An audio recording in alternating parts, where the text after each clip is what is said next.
Bichir twisted the triplets' hand and reminded them that they had forgotten that they were dealing with a Baskerville, where power and talent overcome age. With an evil look on his face, Bichir suggested that they continue playing until the end.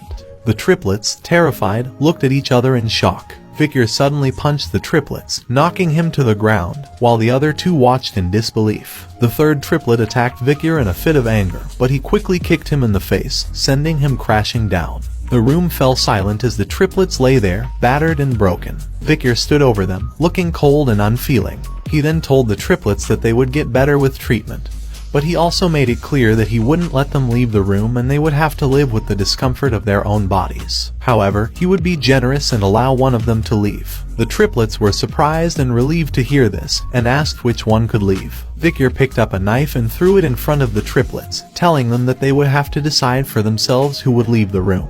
He then started to leave, but not before turning back and issuing a taunting remark saying that he can't wait long, so decide quickly. At least one of you should live right. The triplets looked at the knife and then at each other, realizing that survival was their only option.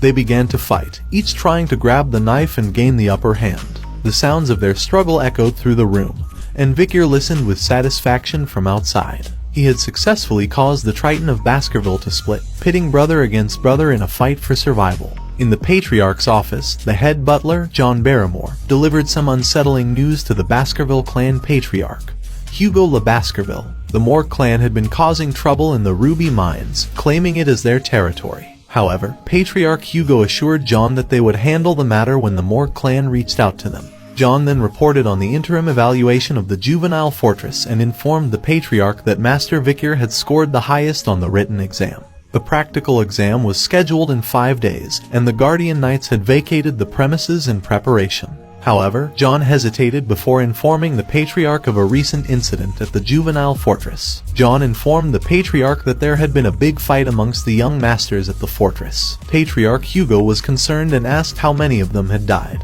Butler John informed Hugo that there were no casualties, but Master Highborough's teeth had been completely damaged, Master Midleborough's jaw had been smashed in, and Master Lowborough's left index finger had been amputated. While they had recovered their health since being treated, the psychological damage done to them seemed significant.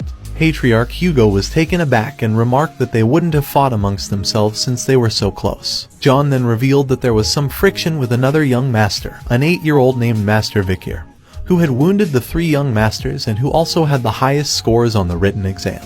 After Patriarch Hugo expressed his concern about the incident at the juvenile fortress, he summoned Bichir to his office. Bichir arrived with a smile on his face and Patriarch Hugo commented on how much he had grown since they last met. Patriarch Hugo then brought up the issue of Bichir disabling the 9-year-old triplets in his senior class. Bichir responded that the brothers had received proper medical treatment since then. However, Patriarch Hugo pointed out that he was not talking about physical disabilities, but the disability of the heart. He explained how the incident had torn the brothers' relationship apart, and asked Bichir if he thought what he did was wrong. To this Bichir responded with a question of his own asking what did he do wrong. Patriarch Hugo pointed out that he had turned his brothers into a total mess. Bichir, with a confident look in his crimson eyes, replied that he was stronger, and how could the stronger person be wrong? Patriarch Hugo then revealed Bichir's brothers had forgiven him, yet he still didn't feel an ounce of guilt. Bichir seemed surprised by this news and asked they forgave me. Bichir suddenly recalled a memory before his regression.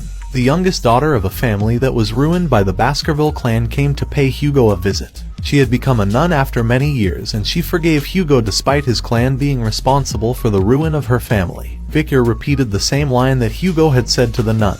That forgiveness is an excuse made by the weak who cannot seek revenge due to their lack of strength. As Bichir talked about the importance of strength, Hugo showed his approval by nodding and his eyes glowing with agreement. He then turned to the head butler, Barrymore, and instructed him to allow Bichir to take any snack he wanted from the food storage, enough for him to carry on his own. Bichir expressed his gratitude by requesting chocolates. As Bichir was leaving with head butler, Hugo addressed him as his son, urging him to perform well on the upcoming evaluation and not to lose to the direct descendants. Bichir acknowledged the advice, but his face was filled with hatred. Bichir and head butler made their way to the storage room.